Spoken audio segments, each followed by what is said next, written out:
Well, hello everyone. Welcome to a new episode of our webinar series, Tawhid, Spiritual Unity of the Three Principles.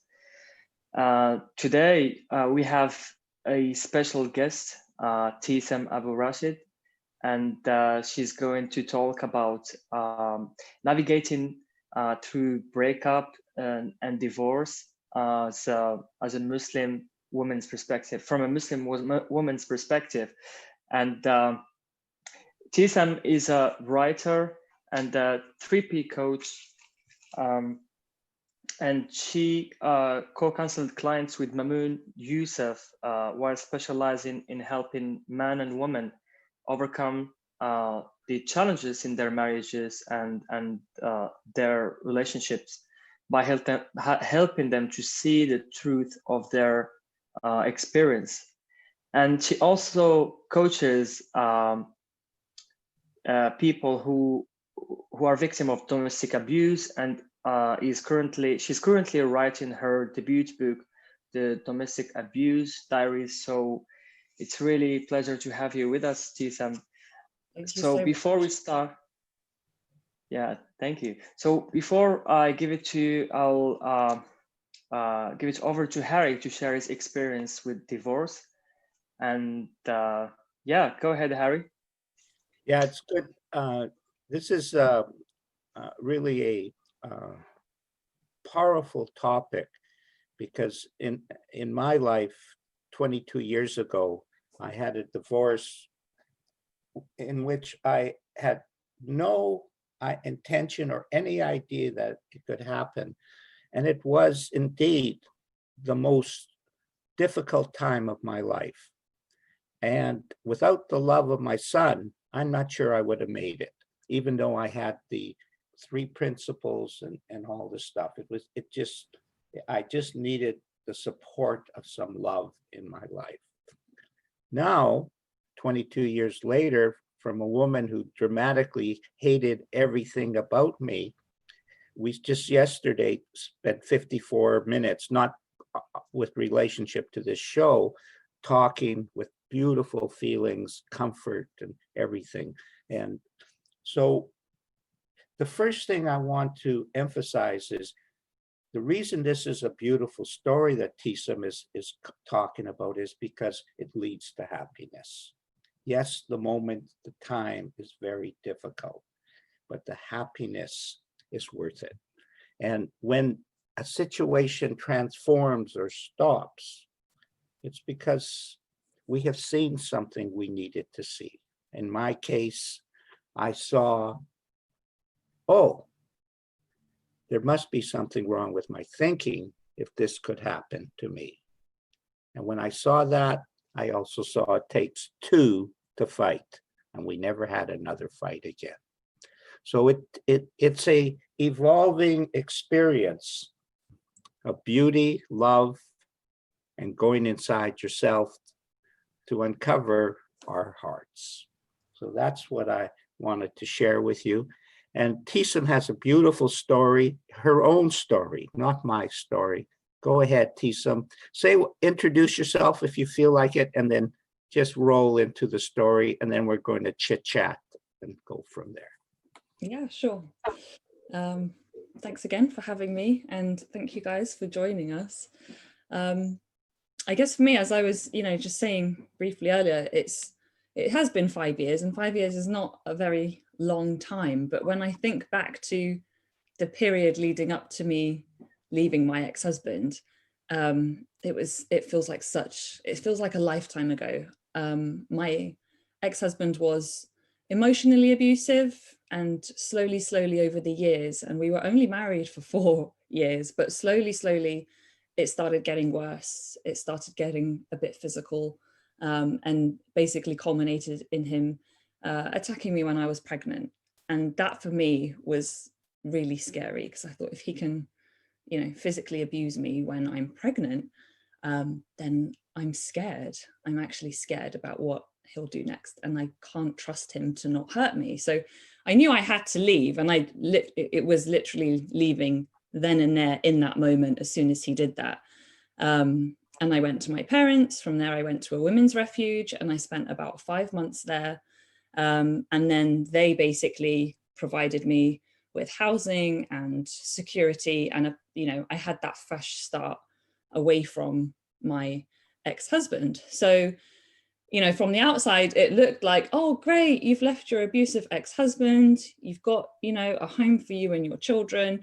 Yes, financially, things are not great at all, but at least you're away from your abusive ex. So from the outside, it looked like I should be, happy, I guess, or I should be in a better situation. But for me, emotionally, it was far from that. Like, yes, obviously I was happy to not be in that, really toxic environment. But I basically spent the next 18 months too scared to actually file for divorce, because there was so many emotions going on. On the one side, I was afraid of finalizing the divorce and making that step, and then, having the regret to possibly deal with, having the guilt that I'd broken up the family and my children would never live with their, father again. I just had a newborn, I had a 3.5-year-old, and I couldn't imagine them growing up in a house without their father. So I had all of that guilt as well. Because I'd been in an emotionally abusive relationship, I didn't realize this at the time, but I'd got so used to sacrificing myself just to keep peace in the home, walking on eggshells so that the husband would be happy, and just kind of putting up with things because, hey, I chose him. I was the one that chose to marry him. This is my lot in life. I've just got to deal with it. And that crept over into the period after I'd left as well, because I thought, well, maybe this is my lot in life, and maybe I do have to maybe give him one last chance, because surely if the right thing to do was to leave, why am I feeling such fear, worry, anxiety? It was as though I was already feeling the guilt of leaving, even though I hadn't left yet. Sorry, my little one's just come into the room. Are you okay, Yusuf?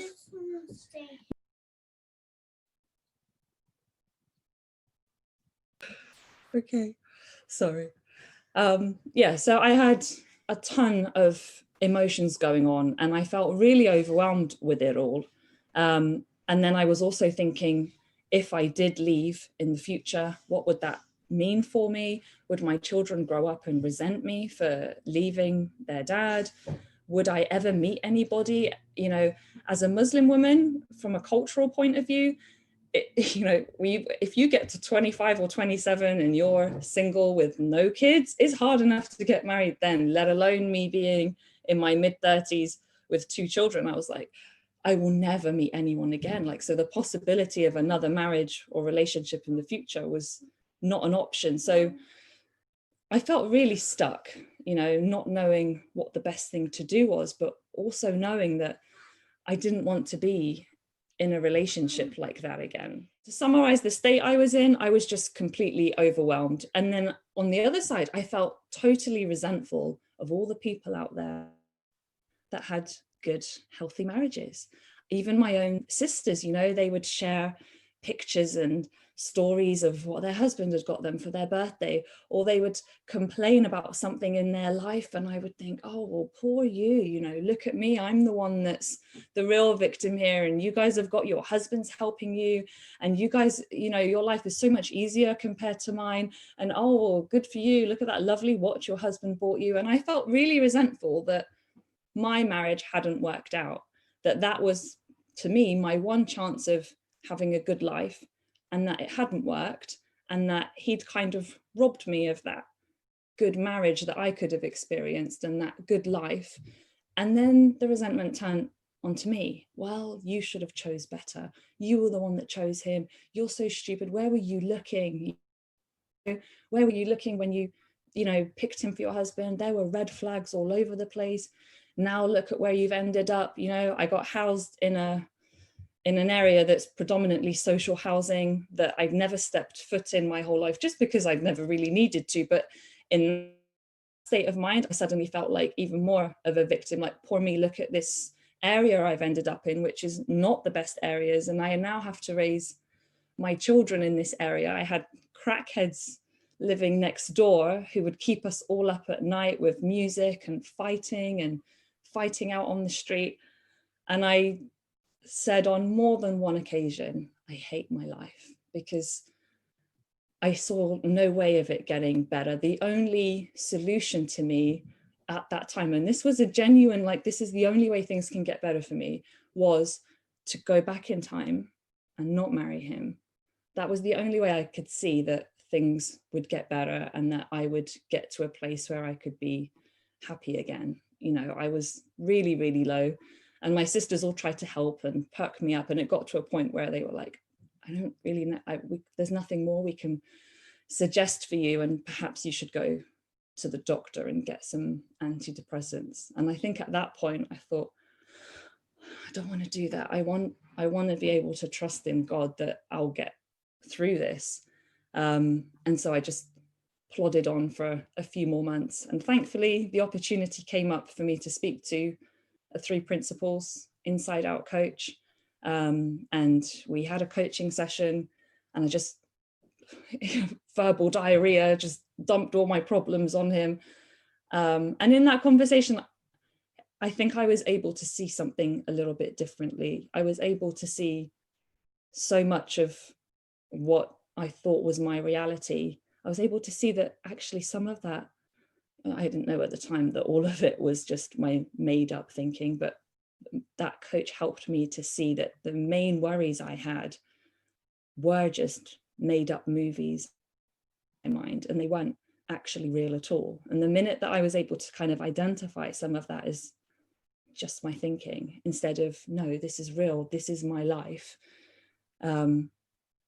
it was so much easier to actually start dealing with them and thinking, okay, well, this fear that I am making the wrong decision and that I'm going to regret it and my children are going to resent me and that I'm never going to meet anyone again, are they really real? And if they're not, what does that mean? Does that mean that I can actually take that scary step of telling him we will never get back together, and I will actually file for divorce? Does that mean that I can do that now?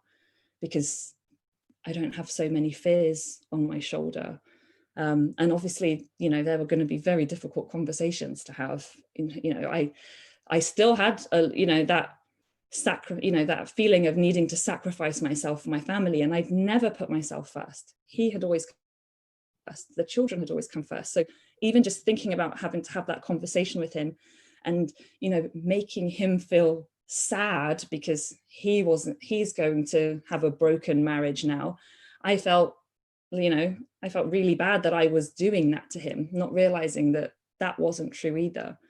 So yeah, the more I was able to just see just a few things a little bit differently, it opened the door to another way. Because deep down, my sister asked me once, if you didn't have children, would you even be contemplating getting back with him? And I said no. And she said, so why are you even thinking about getting back with him? And again, it was that sacrificing myself for the sake of the children, because I thought that's where happiness lay. If I sacrificed myself, if I kept the family together, everyone would be happy. And I would just have to put a lid on what I really wanted. And once I wasn't so scared, I was able to step forward and start. Can I just make a small point here, and then we'll continue with this. It's the same with what I went through. I had an image that I wanted to protect, an impression of who I was that I wanted to project out to the world.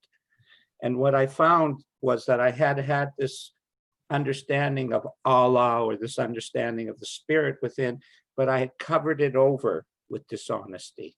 I had become dishonest with myself. And that was what, in the end, that had to break for me to see where to walk through. And when I listen to Ptissem, I hear the same thing. She had images. Those images were dishonest with who she really is. And then all of a sudden, as they started to break away, freedom or clarity or whatever word you want started to come out. I just wanted to interject that. Go ahead, Ptissem, with your story. Yeah, that's basically it being able to just see through some of that, some of what looked to me as genuine fears based on, you know, real things that would happen to me, you know. So I felt justified in worrying about all of that stuff, but then just seeing things a little bit differently and realizing that, well, actually, do I really have to worry about that? And do I really have to think about that? And is that really true? Is that really going to happen to me? Or have I just convinced myself in my mind with this made up movie that that's what's going to happen if I take these steps? And so starting, yeah, it basically helped me to start questioning a lot of the beliefs that I was living by and had never stopped to question. And then I started questioning them. And, you know, I guess I was then way less scared to move forward and say, yeah, the relationship is dead. And now I'm going to take steps and take action to ending it.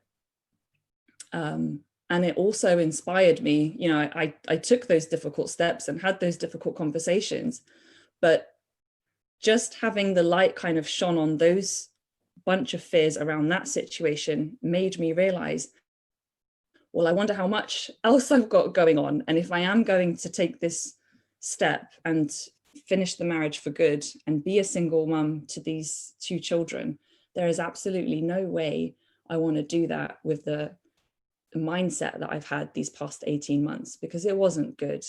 I was never present at all. I'd sit in family gatherings and not really be there. I would just be worrying about my own situation. And yeah, I was not in a good place at all. And I didn't want that going forward. So as soon as I announced, like, yeah, getting divorced, all the rest of it, I jumped straight into some more, you know, intensive coaching. And yeah, since then it's just been a whole other story, but that really helped me to navigate the rest of it and took my life on a totally different direction. I'm so grateful for that. I would love to hear from the women if they have a question or something from their perspective, because we both know that women have different perspectives towards this type of experience type of thing. Is there anything? I would love to hear a question to Ptissem.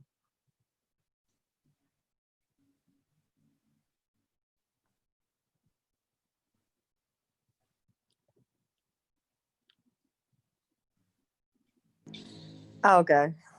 Ptissem, how are you, my darling? Alia. Assalamualaikum. How are you doing, darling? You all right? How are you? I'm good, thanks. I'm good, thanks. Alhamdulillah, lovely to really, be here. Yeah, you too. It's been ages. So yeah, I've got a question for you. So I'm actually navigating again, Ptissem. So I actually joined this course. I joined with the same kind of principles around the same time I was going through my first separation with my husband.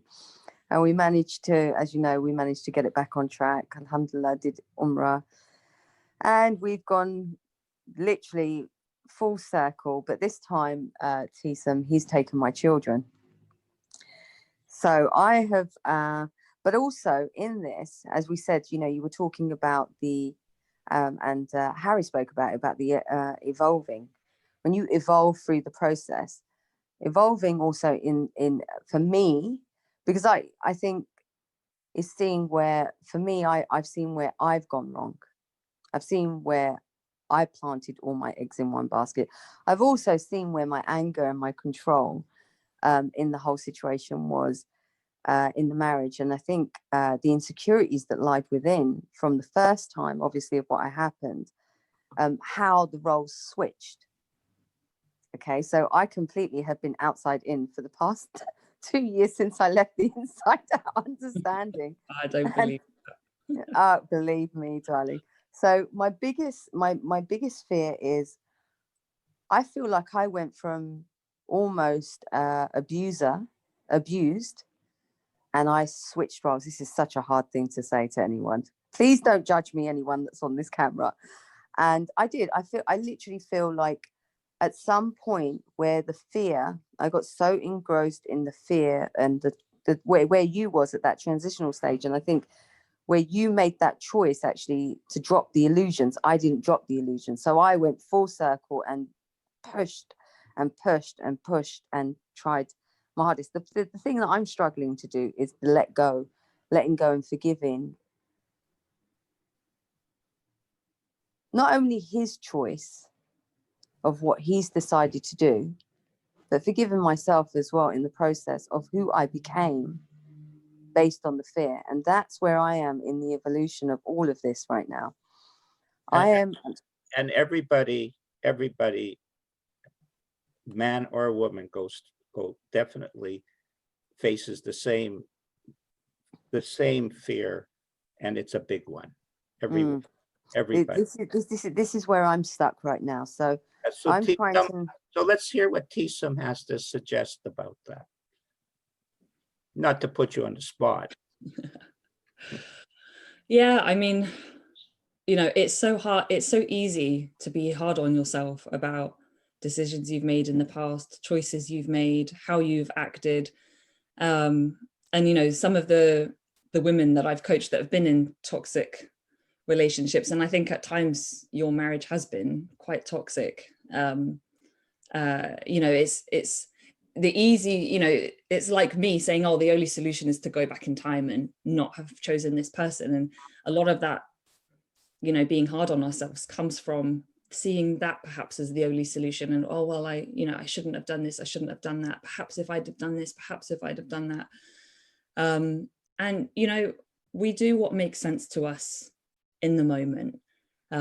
We don't have the benefit of hindsight in the moment. It's so easy now to look back with the insight and the wisdom we have now, and look back and think, oh, well, I should have done that, or I should have done that. And we're judging ourselves in the past for not having the wisdom and insight that we have now. And we're being totally harsh and unfair on an older version of ourselves that no longer even exists. But in doing that, it keeps us really stuck and not able to just accept what happened, you know, be kinder to ourselves in accepting that we did what made sense to me. Given the state of my mind in that moment, I did what made sense to me. I made the decision that seemed right to me in that moment. And, you know, it doesn't make sense to judge yourself doing what made sense to you in that moment. And also understanding that there's a mix-up here, and until that quiets down, you will not actually feel your true self. And for me, it was 3 months of a tape recording going around in my head. All nonsense, all stories made up, all the stuff that Ptissem is, and it went on and on.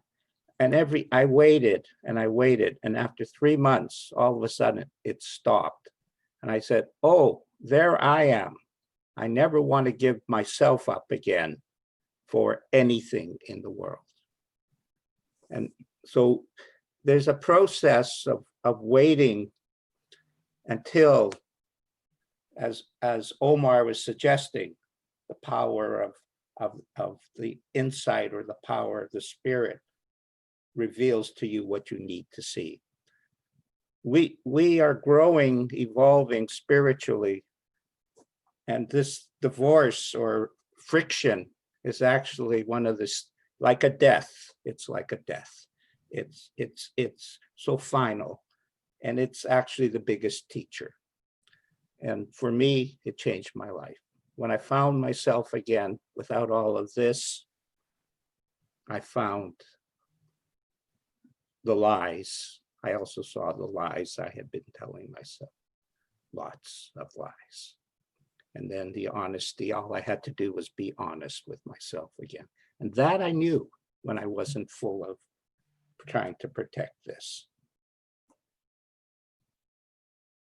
I think it really helps as well, Harry, to, you know, when you're going through that, to, you know, put yourself in an environment that is really supportive, that's, you know, conducive to helping you reflect more, to look more in the direction of truth rather than in the direction of how things don't work and how things, how things aren't really in reality, And I think if you're going through such a challenging time like that, it's so easy to get totally immersed in your stories and your narrative of what's actually happening, which could be very different to what's actually happening in reality. And I think being in a supportive environment, like these types of calls or on some form of coaching program or something like that, where you end up having a supportive group of people around you that you can just share insights with, share your challenges with, and yeah, you're in a really optimal environment, I think, to receive insights and different ways of thinking about things.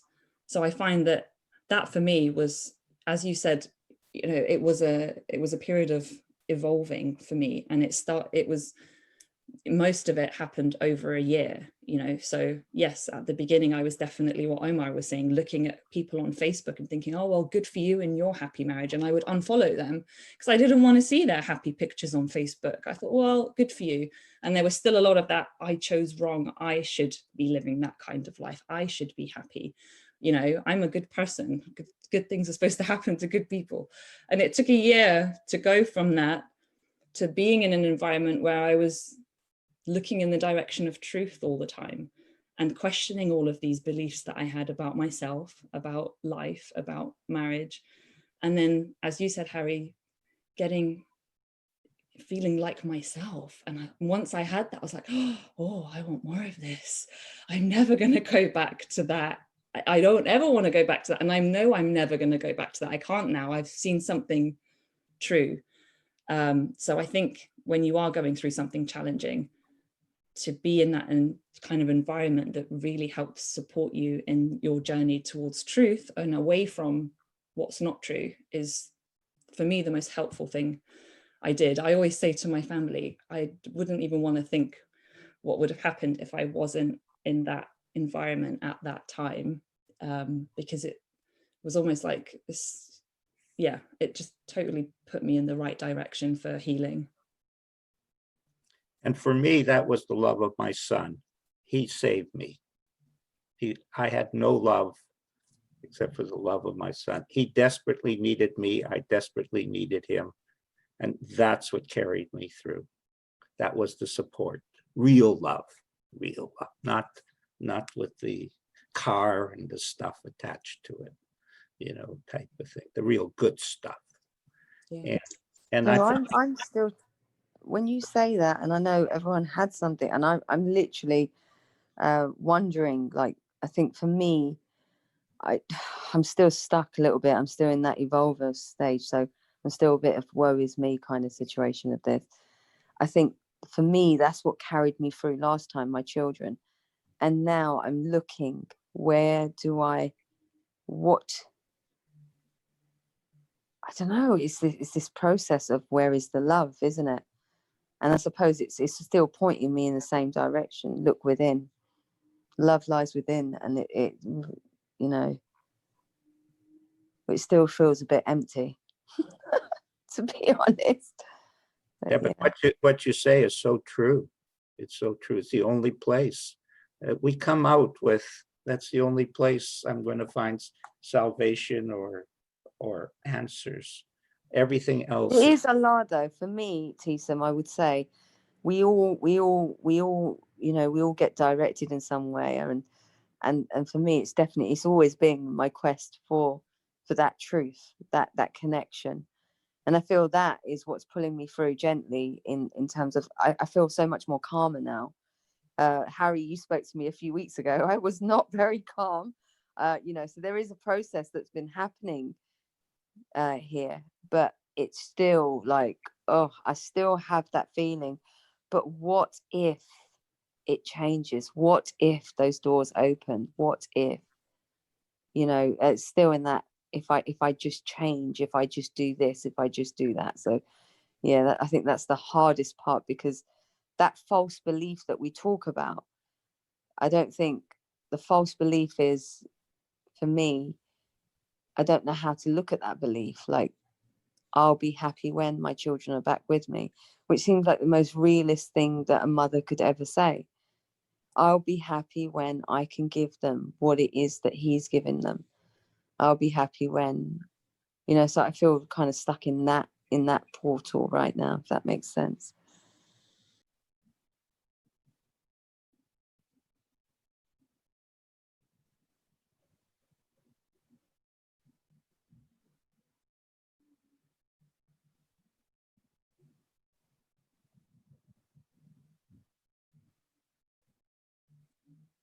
That was a deep feeling you shared.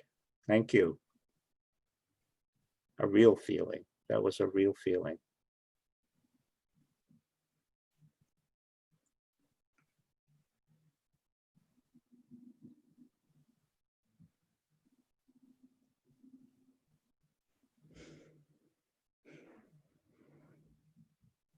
Yeah, I feel where you're coming from, Alia. You know,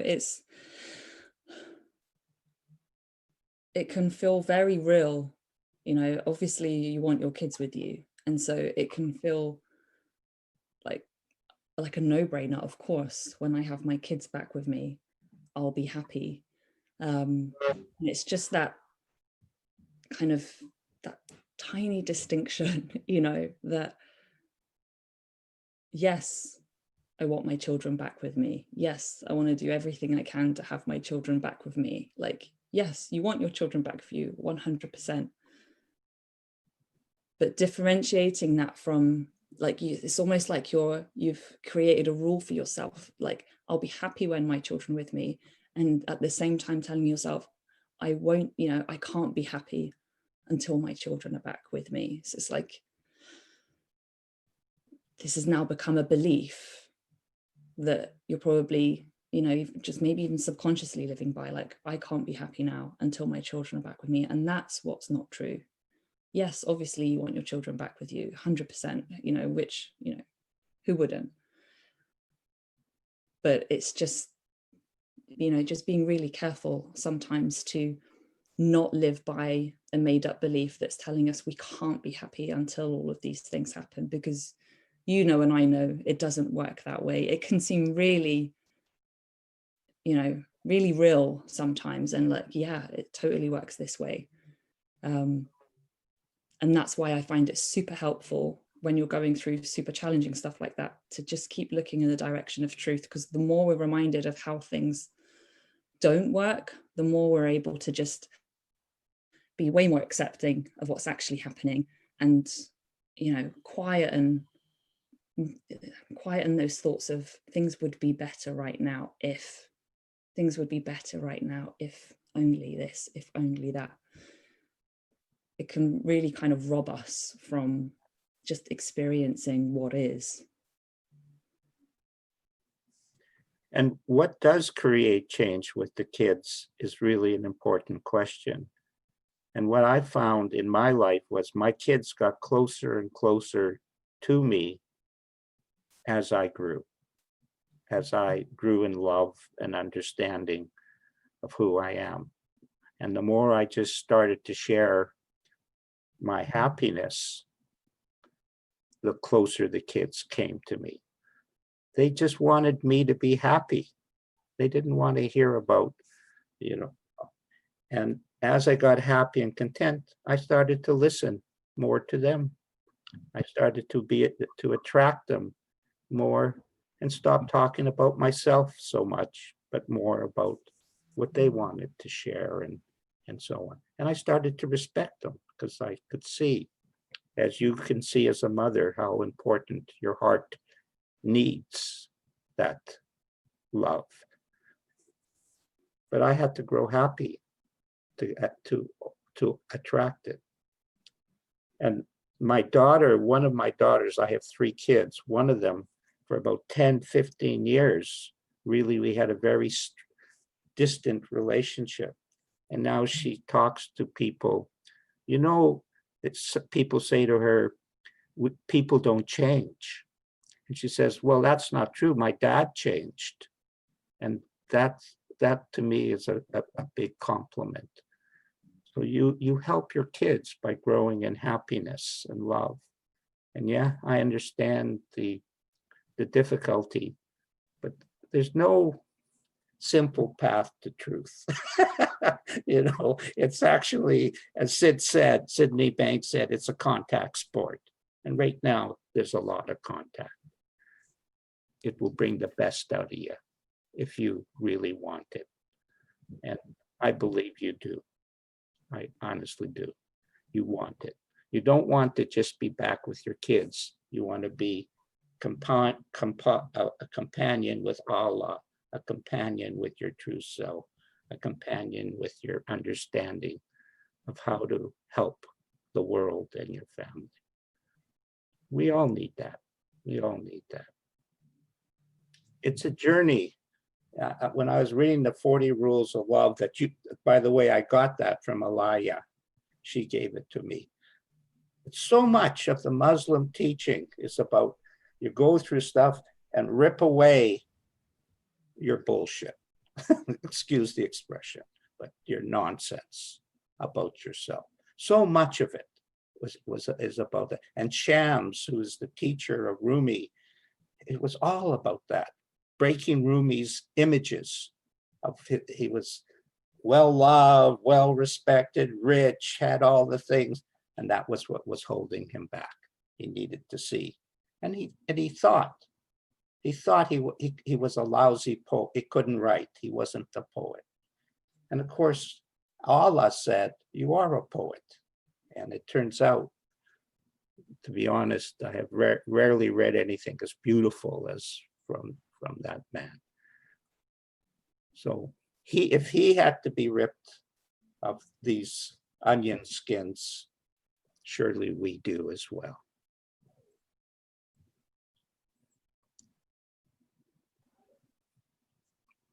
Boy, it made me hungry just talking about that onion.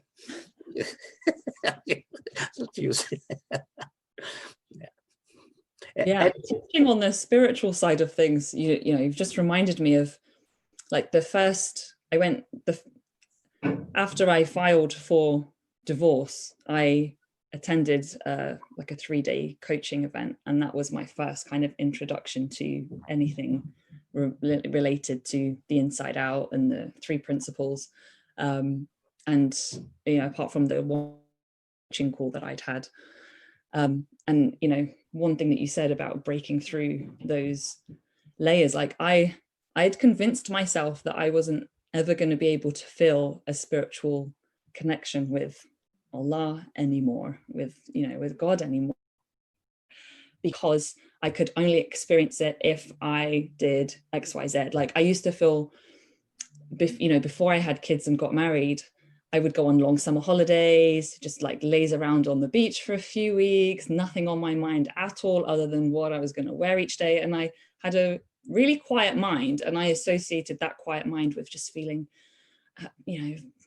at peace and connected. And I always felt quite spiritual anyway. And, I felt that spiritual connection with God. And I thought, well, I don't have that anymore. I have kids now, I have responsibilities. I can't just escape to somewhere like that and experience that quiet for weeks on end. And then I thought, well, maybe I need to just study lots, and that will help me get that connection with Allah back. But now I've got kids, I don't have time to dedicate to studying and reading all the time. But unless I do that, I'm not going to have that spiritual connection with God that I really want and crave. And being at that event, huge hall, probably about 100 people in there, we just did a simple exercise on presence, and we just sat there really quietly for a while. And I was like, my mind just quieted, and I was like, oh, there it is. And I was like, oh my God, I can have it anytime I want. It was always there. And I made up all of these beliefs that I actually needed to do all of this stuff to experience that quiet. And, I still had a bunch of challenges in life. Nothing had changed really, but experiencing that quiet mind where I just felt at peace and content, I just thought, it's there. That means that I can have it anytime I want, and I don't have to do all of this stuff. And it was a super emotional moment. I was just crying in the audience because I felt so happy that, you know, I didn't have to do all of these things I thought I had to do in order to feel that spiritual connection again that came from a quiet mind, free of worry and all of that stuff. So yeah, so you just reminded me of that when you were talking about shedding those beliefs and images and things.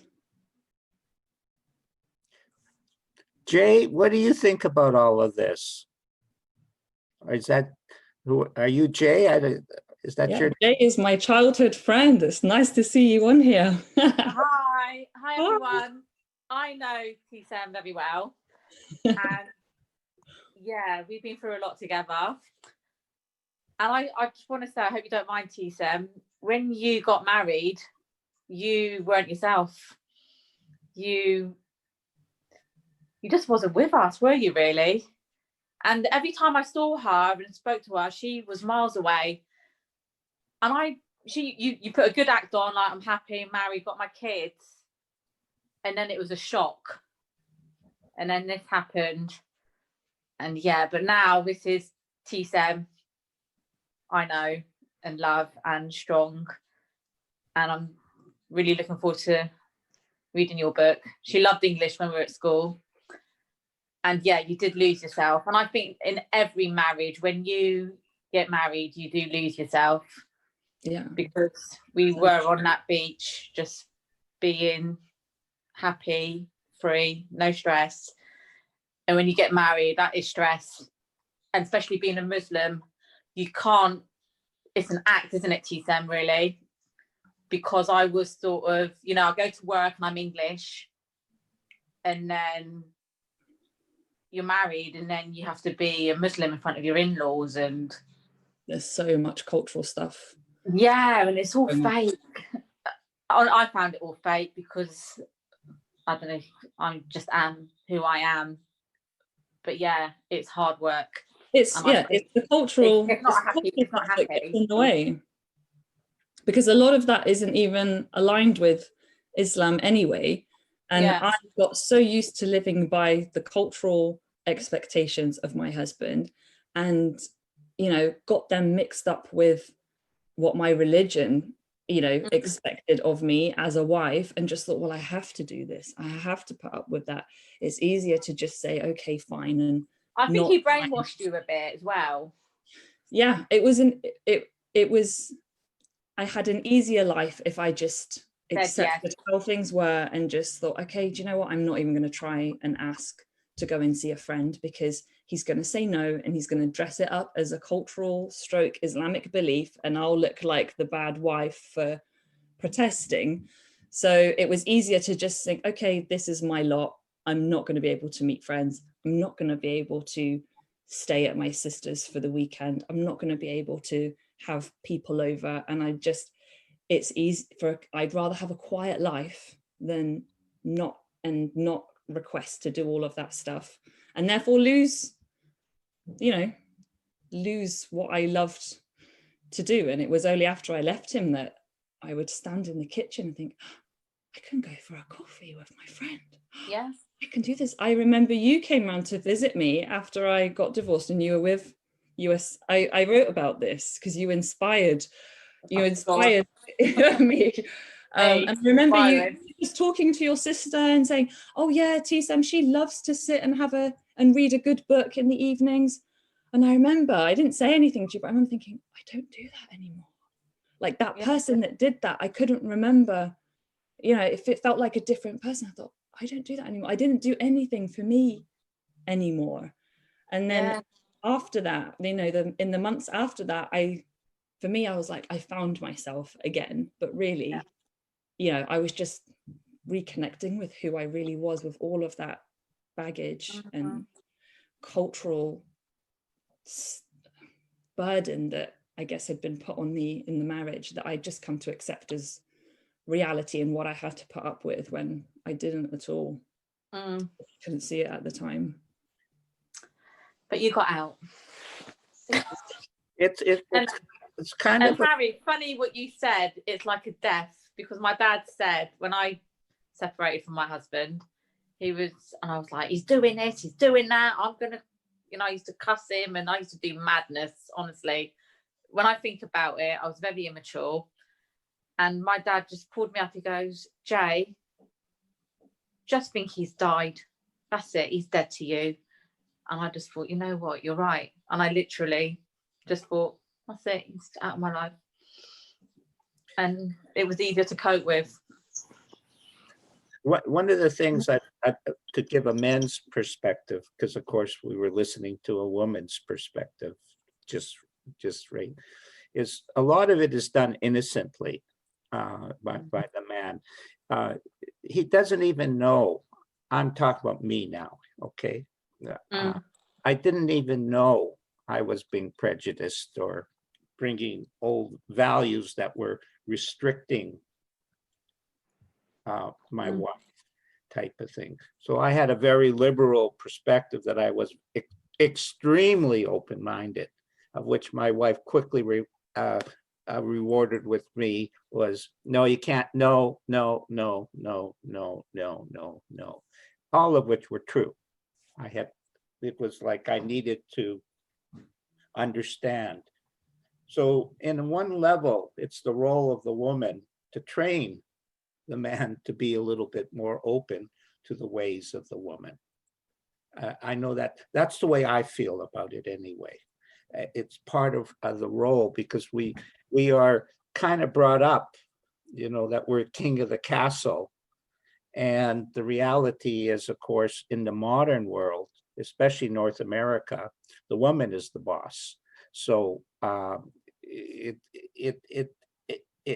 there is something to understand, that the man is not consciously restricting you. He just doesn't understand.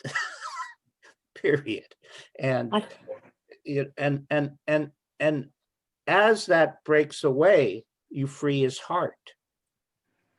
Because as you can see, that's fear-based. If I tell you, you have to do this, Ptissem, because you're a Muslim or a woman, whichever one you want to use as a nonsense meter, that's fear. But we're not always aware of the fear, because if we were just free loving, of course there would be, I'm only seeing the essence of who you are, and the rest of it is not that important. But with fear, then the other stuff starts to permeate. So my divorce was created by my fear, and I got afraid or insecure, and that insecurity was false, but it built up, because one thing I have found in life, Jay, one lie leads to two, and two lies lead to four, and four lies lead to 52, and before you know it, you're telling yourself one big lie. So do I still love my wife? I do, but I don't want to live with her anymore. Do I appreciate who she is as a mother? Couldn't have picked a better mother. Could not have picked a better mother. But the reality of it was that when I got married, I didn't have a clue about what a relationship was about. Whether I was Muslim or non-Muslim, I didn't have a clue. It's like frontier land, pioneer things, and read books and stuff. So it's quite an interesting thing. But I know Sydney Banks really loved marriage. He really loved the Institute of Marriage and the values it is. And it does appear in the 40 Rules of Love that you need a mirror to come along to see yourself. It does appear that is Muslim teaching. Now, I don't know if it is, but it does appear that we need a mirror to come along so that we can see who we are. And yes, to bring it to the three principles, it does start with yourself. That is undeniable. Always inside out. And I think, sorry, just to add to that, I hope you don't mind, Harry, little thing that I just realised when you was talking about the Muslim faith. One of the things that we are told in our religion is, in order for the veils to be removed and to seek that guidance, which is what we call insight, and that correlates with what Sydney Banks said, it only takes one person to see it for everything else to change around you. And the innocence of when the veil hasn't been revealed, and I think I've just forgiven myself, to be honest with you, Ptissem. I don't know what this call's done, but I think I just have.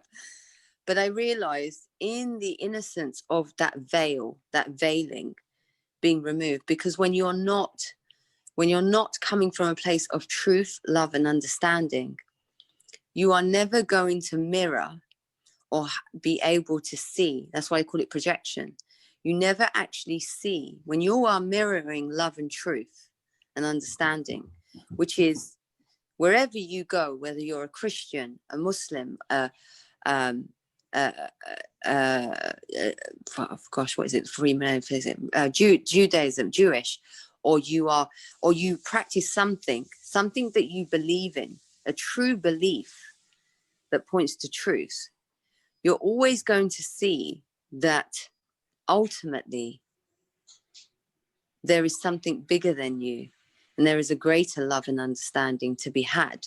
And that greater love and understanding that is to be had will then mirror to you. And that's when you shine your light on the rest of the world. And so forgiveness really does come from this space of the veils being removed. And the only way those veils can be removed is by always pointing yourself in that direction. So to go back to it, Islam itself, and everything is cultural or not non-cultural or whatever we're looking at, you always know the truth within you. When it doesn't sit right, you will act out in a certain way. You will behave in a certain way. And with that mirror of truth, you will experience that peace and serenity, inshallah. And you'll find it in some way. So yeah, I think that was, I don't know where that came from, but that was just something that came to me. So blessed. Yeah. Oh, beautiful. Can you feel the security, the feelings? It's not the statement, it's the feeling behind the statement. Because it's truth. That's what it is. And this is what we're always told in every faith you're looking at. Look for haq. Haq is truth. And truth lies within. Your body will always tell you. Your mind, when from the moment of that awareness, that consciousness, it will act out in different ways to tell you that you're not actually pointing to your true north. There's a thing, and the reason that there is that security right now is because right now, this doesn't come from me. This is truth again. It's my truth, and whoever is speaking that truth, it will always mirror a positive feeling. I hope. Well, it does, but you know.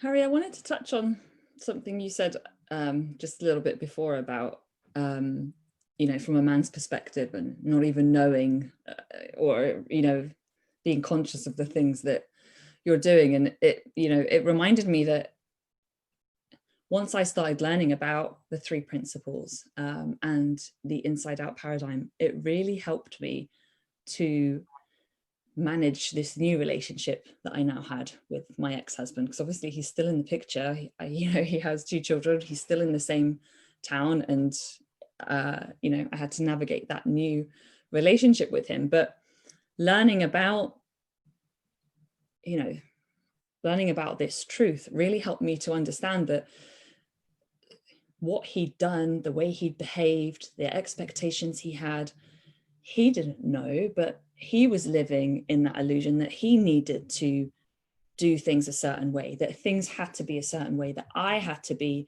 a certain way. Because for him, that's where all the security came from. You know, he wasn't going to be happy. We couldn't be happy unless things worked a certain way, even when it came down to the abuse. For him, that was his way of gaining control over me. Why did he need that control? Because that's where his feelings of security came from. You know, that's what he felt like he needed. It's not true. It's not how he works, but he didn't know that.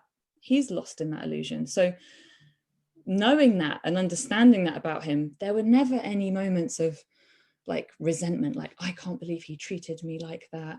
You know, he owes me, or he ruined this, or whatever.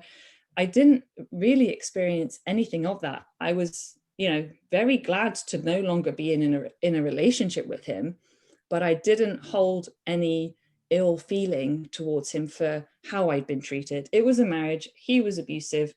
I got out. That was the most important thing. But there was no holding on to, oh, you mistreated me, you. Like, yeah, we had our issues, and, you know,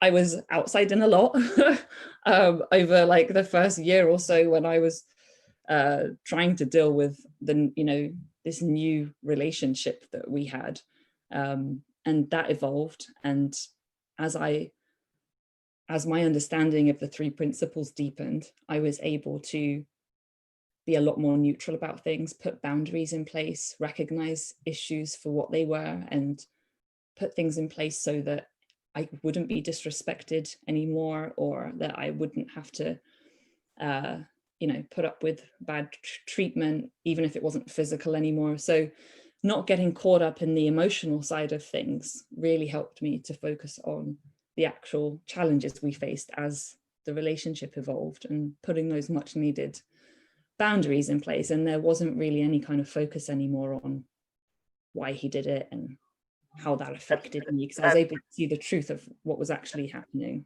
That was the test. And that was when you headed towards truth, and you made that decision instead of letting the blame and the mind and all the girls wanting to talk about the faults of guys and all this type of stuff. That was, and I was in an abusive relationship. In this case, my wife was abusive, and I came up with, no, I have to start with myself. There was something wrong with my thinking. And then when I saw that, I was also free from her thinking. And at the first time in our whole relationship, she would say something, and instead of giving an automatic yes answer, I said, let me think about it. And I waited, and then I waited till the answer, and I would say, no, I don't think I want to do that right now. That alone was like total freedom for me. But I was wise enough not to know you can't blame the other person. It's never going to work. It's never going to work. It's always the insecurity of yourself, your change, and then you see what you need to see about yourself. You are becoming a more loving person, Ptissem. You have become a more loving person. That's been the salvation and the opportunity you give your husband, your ex-husband, the opportunity for a nicer feeling. And that's our job as three principled people, is we want to share positive feelings with everybody. If you don't want to share positive feelings with everybody, you still don't understand the three principles. It's even, and nobody hated me more than my ex-wife. And now it's like purring. And I didn't go in and do anything, because that's for sure not going to work, right, Ptissem? Going in to try and fix them is not. That one ain't going to cut it. So there's something else that has to go deeper inside yourself, and you offer. And down at the bottom of his heart, he loves you. I agree. It's got a lot of fluff over it, but at the bottom, I guarantee he loves you. He wouldn't have been with you if that wasn't true. But we tell ourselves stuff. We get mixed up.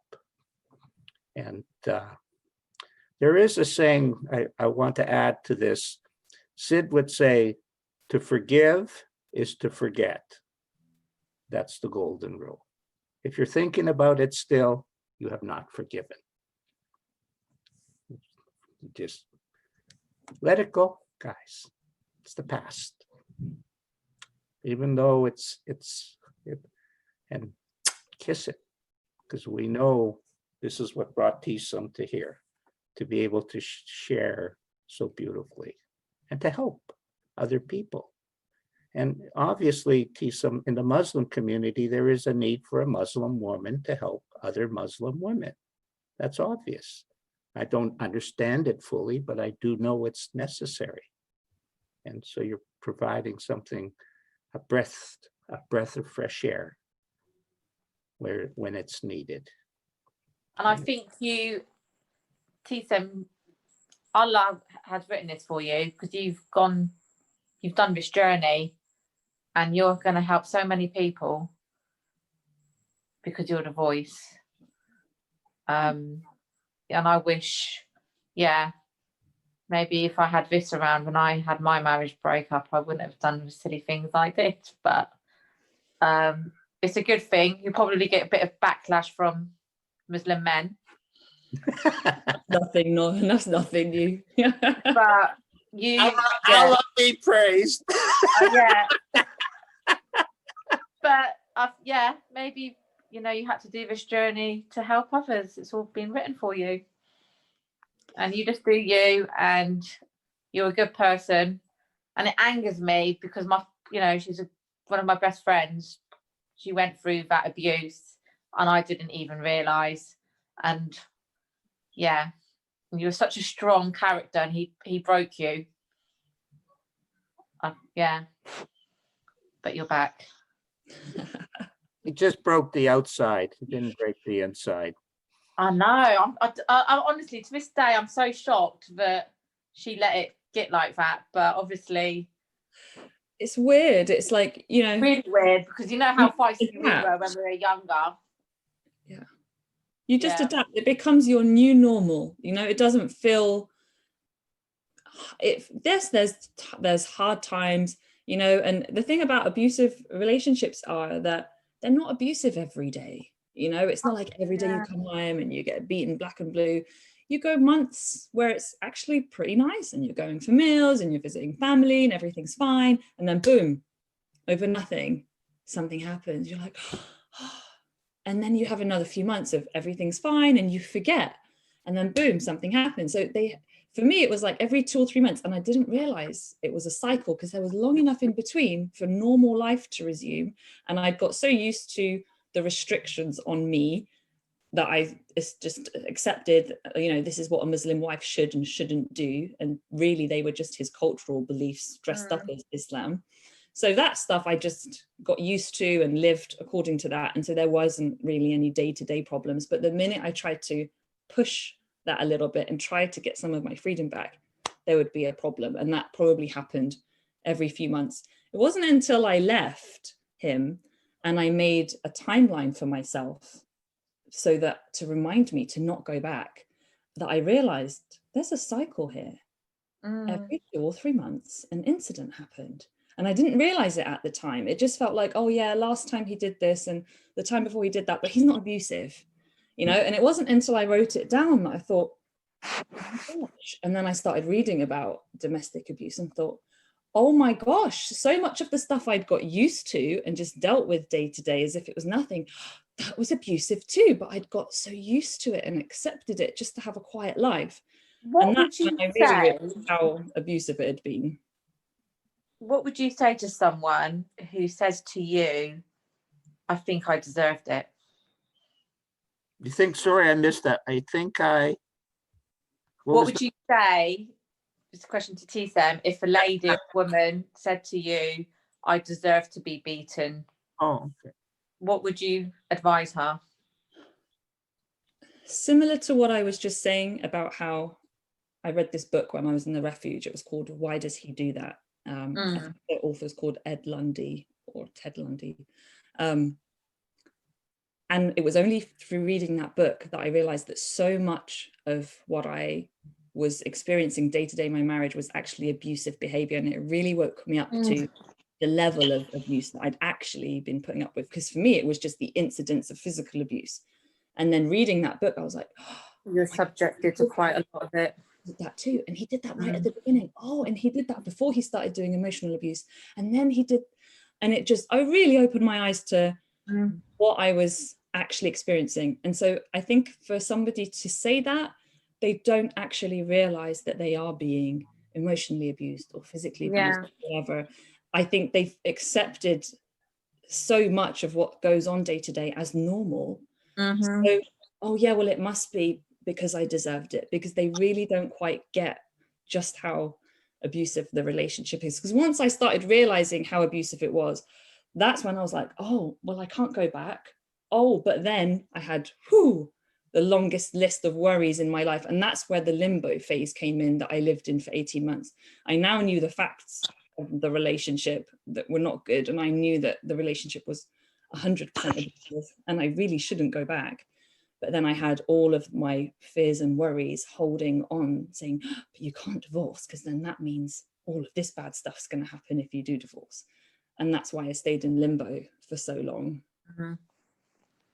But yes, if you want me to, if it's someone you know personally, and someone said it to me a long time ago. Okay, yeah, I definitely recommend that they read up on domestic abuse and just educate themselves as much as possible, because the more you read, the more you realize, oh, this is not just particular to me and my situation. This is what an abusive relationship looks like. And a lot of women don't realize that. I've had women on the phone with me before, and they'll tell me this stuff that their husbands do. And they're like, am I being a bad wife? And I'm like, they don't realize that they're in an abusive relationship. So not realizing that means the solutions that they're considering are, totally, well, maybe they're not even considering any solutions. They're just like, I need to be a better wife. And I change them to see that actually you're in an abusive relationship and you're actually doing a pretty awesome job of being a wife, but this is what's actually happening here. And it's just helping them to get to a point where they can see the reality of their situation. And the clarity. Jay, I have a question for you. No. Go on then. How does the man, what is the thought process of the man in that scenario? Empowerment, a bully. He's had a bad day at work. So many. I doubt if that's true, but it's it's a possibility. That's the effect, the image of it. But first of all, we know he's in a low mood. Guaranteed, he would not be in a very low, bummed out mood, in fact. And how does he see it? He doesn't see it like abuse. He's seeing it he's throwing a positive spin on it. Just like when Ptissem has this lady saying, am I being a bad wife or a bad, she's trying to throw a positive spin on an abusive relationship. He's throwing a positive spin in his head on the scenario. Now, I'm not advocating that it's a good idea to stick a knife in your back type of thing, but he is innocently projecting to himself something that makes sense to him, same as a serial killer would feel, would make sense that they have this urge or this scenario. It's not very healthy to go around killing people, but in his head it makes sense type of thing. Or people get angry. Like, I don't know how you are when you get angry, but do you notice when you get angry that you're actually really lying to yourself about why you're angry? That I'm speaking personally on that for myself from the past. And when I got angry, I always had in my mind, it seemed like the best thing I could do. And then one day I saw the nonsense of it, and 95% of my anger was gone. And that's what we're talking about, transformation, change within. Mm-hmm. Whoever it is, you know, in whatever, they have the ability to have a transformation. There's a lot of suffering out there in the world, and we're able to luckily offer the three principles or truth or the Quran to guide people away from the suffering and misery that they experience, with understanding, of course, with insight, with so. Omar, I know you have to go. Can you maybe wrap it up for now? You know, Ptissem, this was really fun, really interesting. Did you? Yeah, that was beautiful, Ptissem. Yeah, did Katrina and Sharon, did you enjoy that? Was that good? That was lovely. Thank you. Thank you. Really, really helpful things. And Zina too. So maybe we could have you on again, you know, to continue this. We've opened the onion, you know, peeled it, but we can feel there's a lot more to look at and so on. And I love this type of conversation because obviously I'm learning, as you know, a lot. And so if you're open to it in the new year, we would love to have you come on again and love that. and continue. I think, like, you know, it's, and to be honest, Ptissem, I love listening to women talk about this type of stuff. I mean it. Guys don't do enough of that. Yeah. You know, it's really a treat, and I'm sure a treat for Omar as well. So Omar, you want to thank Ptissem and then say anything, by the way, that you feel in your heart. And well, thanks everybody for coming. Really enjoyed this, and this has been absolutely fantastic, at least to me. And thanks everyone for joining, Katrina, Jay, Sharon, Zinat, Alia, all of you guys. I'll see you in 2 weeks, and we have a special guests. We have Mamoun Youssef, and he's he was my first coach, was Ptissem coach. He was our coach actually, and this is where I met Ptissem. Phone call.